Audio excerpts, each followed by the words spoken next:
Assalamualaikum warahmatullahi wabarakatuh. Alhamdulillahi rabbil alamin. Wassalatu wassalamu ala asrafil anbiya'i wal mursalin Sayyidina wa habibina wa syafi'ina wa maulana Muhammadin wa ala alihi wa sahbihi ajma'in wa la hawla wa la quwata illa billahil aliyil azim. Faqad qala Allah ta'ala fil Qur'anil Karim wa huwa asdaqul qailin. Bismillahirrahmanirrahim. Syahrul Ramadan alladzi unzila fihi al-Qur'an hudan lin-nas wa bayyinatin minal huda wal furqan. Wa qala an-nabi sallallahu alaihi wasallam, inna hadzal Qur'an ya'ti yaumal qiyamah syafi'an li ashabihi. Sadaqallah wa sadaqa rasuluhu an-nabiyul habibul karim wa nahnu ala dzalika minasy syahidin wasyakirin walhamdulillahi rabbil alamin. Ibadallah, ittaqullaha haqqa tuqatih wa la tamutunna illa wa antum muslimun. Hadirin sidang tarawih Masjid Jami Al-Husna yang dirahmati Allah Subhanahu wa taala. Salah satu amalan spesial Ramadan adalah perbanyak tilawah Al-Qur'an. Yang bisa hatamkan Al-Qur'an sekali, alhamdulillah. Yang bisa 2 kali, 3 kali, lebih banyak dari itu lebih baik lagi. Apalagi kalau dipelajari bersama dengan artinya, maknanya, mendadaburinya, memahami tafsirnya. Apalagi kalau sempat untuk menghafalkannya. Dan lebih dahsyat lagi, kalau Anda mampu mengajarkan Al-Quran untuk orang lain.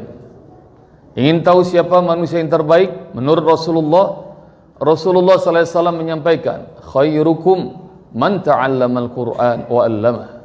Sebaik-baik kalian adalah orang yang selalu mempelajari Al-Quran dan mengajarkannya kepada orang lain. Kenapa menjadi amalan hebat bulan Ramadan tilawah Al-Quran?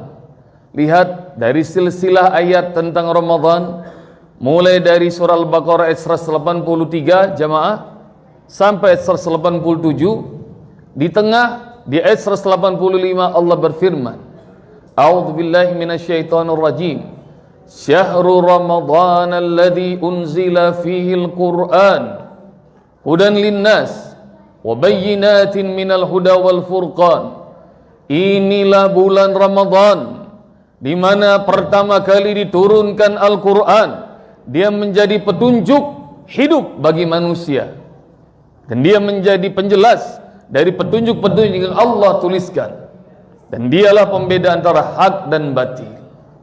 Karena itu ikhwatal iman rahmati Allah, perbanyak tilawah Al-Quran, perbanyak tadabbur, ikuti kajian-kajian tafsir, sibukkan hidup kita di bulan Ramadan ini dengan memperbanyak Al-Quran.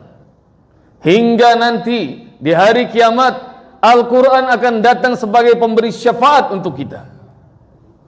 Ikhwatal iman rahmati Allah subhanahu wa ta'ala, Al-Quran itu adalah teguran Allah yang halus. Kalau kita masih enggak mengindahkan Al-Quran, nanti Allah kirimkan teguran lebih besar lagi. Tanggal 26 Desember 2004, air yang biasanya ikhwatal iman rahmati Allah menjadi sahabat kita untuk minum, cuci, wudu, mandi. Tanggal 26 Desember 2004, Anda tahu apa yang terjadi di Indonesia ini ikhwatal iman? Air menjadi hal yang amat menakutkan. Ya, tsunami Aceh. Tiba-tiba banyak orang bertaubat, orang ketakutan, dan banyak mengetuk hati semua orang di seluruh dunia untuk membantu saudara-saudara kita di Aceh yang terkena tsunami. Hingga ikhwatal iman rahmati Allah subhanahu wa ta'ala, hari itu setelah berapa bulan tsunami terjadi, karena bantuan dari mana-mana datang, ada syukuran di sebuah desa di daerah Melabo Aceh, 4 jam dari Banda Aceh. Hotel Imam rahmati Allah, ini kisah disampaikan sahabat saya David Holik. Beliau presenter, MC, artis. Saya tiba di sana Ustadz, saya diminta jadi MC. Tapi aneh, rupanya 70% hadirin itu orang asing. Maka acara isinya adalah bahasa asing, bahasa Inggris. Acaranya apa David? Dari pukul 10 Ustadz sampai pukul setengah 12 kira-kira, isinya adalah sambutan aja itu syukuran. Sambutan siapa aja?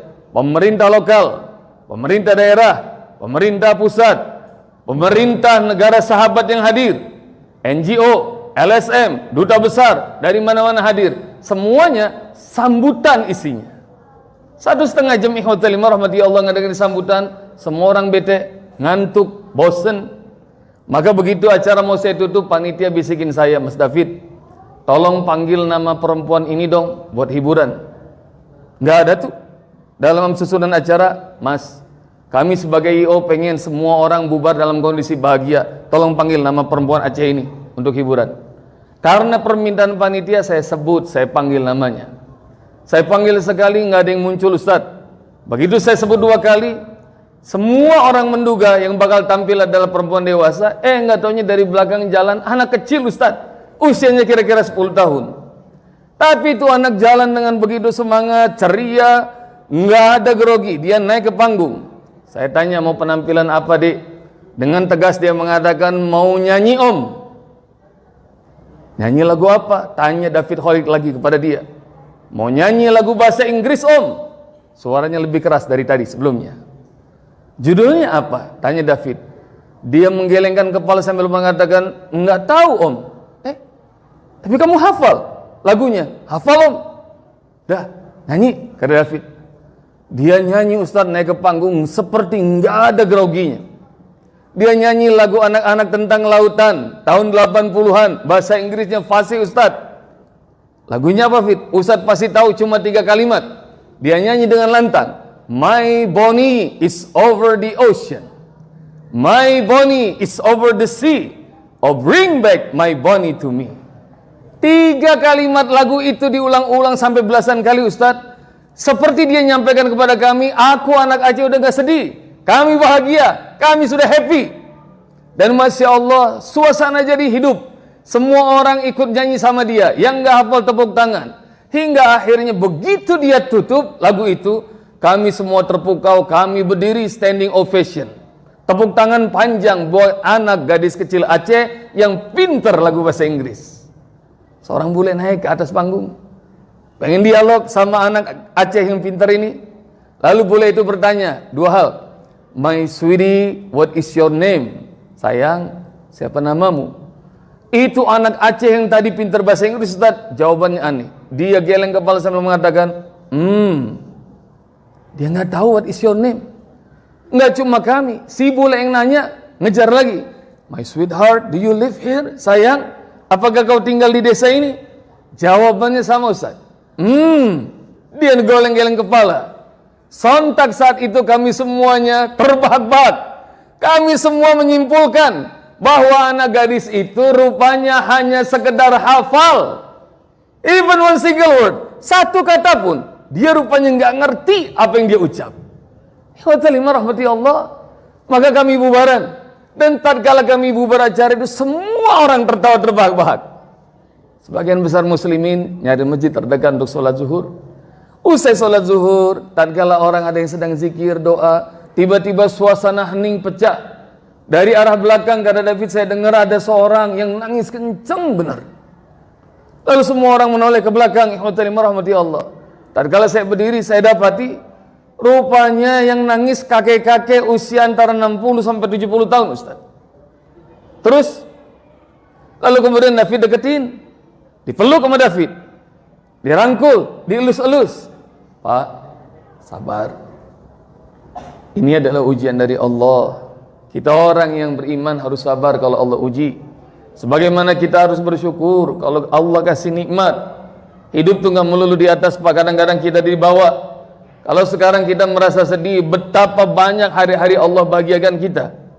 Kunci hidup itu sabar, syukur, ridha, kata David. Si kakek kemudian ikhwatalima rahmati Allah menyeka air matanya, lalu kemudian dia mengatakan, insya Allah saya sabar nak, insya Allah saya ridha. Begitu dia jawab, Ustadz, David pengen tahu, Bapak nangis mungkin karena teringat anggota keluarga yang tewas ya? Tidak nak. Tidak ada anggota keluarga saya yang tewas disapu tsunami. Oh mungkin harta Bapak lenyap ya disapu tsunami? Tidak. Lalu kenapa Bapak menangis? Tanya David. Maka si kakek kemudian berkata sambil terisak-isak, dia mengatakan, aku menangis karena Allah kirim peringatan untukku hari ini lebih hebat daripada tsunami yang terjadi beberapa saat lalu. Tsunami hanya terjadi beberapa saat nak, tapi telah meluluhlantahkan apa yang kami punya. Tapi perguruan Allah pagi ini tidak hanya kebahagiaan dunia saya yang lenyap, bahkan kebahagiaan akhirat pun akan turut lenyap. Sedemikian dahsyat Pak. Iya. Kalau boleh tahu apa peringatan Allah hari ini buat Bapak? Si kakek kembali lagi terisak-isak sambil mengatakan, anak gadis tadi yang nyanyi lagu bahasa Inggris. David bingung, David mengejar. Itu teguran Allah buat Bapak. Iya. Lebih hebat daripada tsunami. Iya, jawab si kakek. Kok saya nggak ngerti Pak? Wa ta'ala rahmati Allah. Begitu saya bilang nggak ngerti Ustadz, si kakek kemudian bilang kepada saya, nak lihat diri saya. Diriku ini sudah 67 tahun. Rambutku sudah semuanya memutih. Hidupku nggak bakal lama lagi hidup di dunia ini. Aku tahu, aku akan mati datang menghadap Allah Subhanahu wa taala. Karena aku tahu bahwa hidupku nggak bakal lama lagi, aku manfaatkan sebaik-baiknya ibadah pada Allah. Aku perbanyak salat, zikir, doa, termasuk baca kalamul Al-Quran setiap hari. Namun begitu aku lihat penampilan gadis tadi yang pintar bahasa Inggris, namun dia tidak mengerti apa yang dia baca. Aku baru mengerti apa yang aku baca dalam salatku, zikirku, doaku, termasuk Al-Quran. Lebih banyak yang tidak aku mengerti dibanding apa yang aku mengerti. Kalau nanti aku mati, keluarga akan masukkan aku ke dalam kubur. Lalu kemudian dalam ketakutan itu, Mungkar, Nakir datang menghampiriku sambil mengajukan pertanyaan-pertanyaan yang banyak. Man rabbuka, wa man nabiyuka, wa ma kiblatuka, wa man ikhwanuka, wa ma imamuka, dan banyak pertanyaan lain.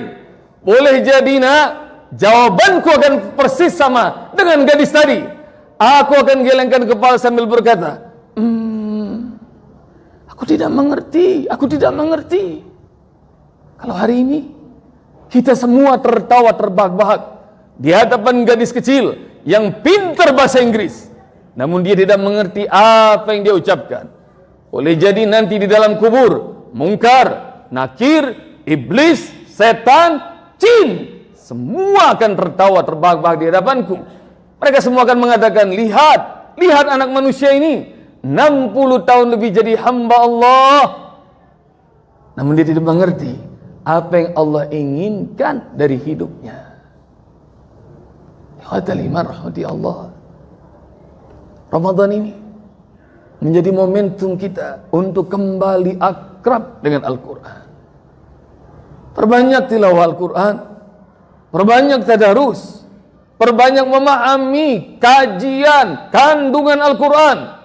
Amalkan, hafalkan, agar Al-Quran menjadi sahabat kita, menjadi pemberi syafaat kita di dalam kubur, di hari berbangkit, dan nanti mengantarkan langkah kita untuk mendapatkan surga Allah yang paling tinggi. Demikian Ustadz berpesan pada diri pribadi dan kepada kita semuanya, jadilah hamba-hamba Allah yang bertakwa. Assalamualaikum warahmatullahi wabarakatuh.